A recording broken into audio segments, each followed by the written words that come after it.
In the shadowed corridors of medieval justice, silence wasn't just golden. It was enforced, and sometimes that silence came with a muzzle of iron and the weight of humiliation. This is the story of the scold's bridle, a device born from fear, control, and a burning desire to erase the voice of defiance. It began in 16th century Britain, a time when order was clung to with desperation, and a woman's voice, sharp, defiant, or merely loud, was considered a threat.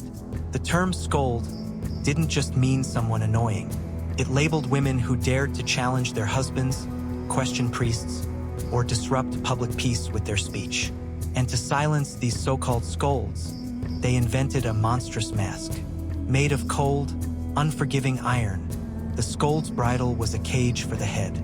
It wrapped around the skull like a cruel crown, but inside, a flat metal tongue would press against, or even pierce, the real tongue, preventing any sound but muffled groans.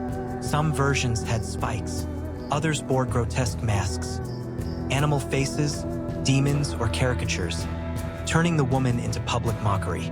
But this punishment wasn't carried out in secret. No, it was a public event. The victim would be paraded through the streets, led on a leash like an animal. Crowds would laugh, throw rotten food, spit. Her pain became spectacle, her humiliation, entertainment. And behind it all, the message rang clear. A woman who speaks too much must suffer. Historians believe it wasn't just physical pain that made the bridle effective. It was the psychological torment, the loss of voice, the public shaming, the branding of her identity. The bridle was used not only for women, though mostly, but also for men accused of blasphemy or sedition. In some towns, the device hung on the walls of the town hall, visible to all. A silent threat, a cold reminder, your words have limits. Imagine the sensation, a sharp, bitter iron pressing into the tongue, drool spilling without control, the burning of your scalp from the pressure of the metal.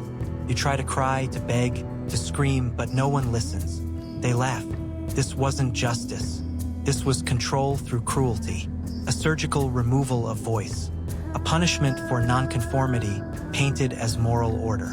Even today, replicas of the scold's bridle remain in museums. But are they just relics? Or do they whisper warnings? Because though the bridle may be gone, the idea behind it isn't. Silencing the voice, punishing the outspoken, turning words into wounds. History doesn't just repeat, it echoes.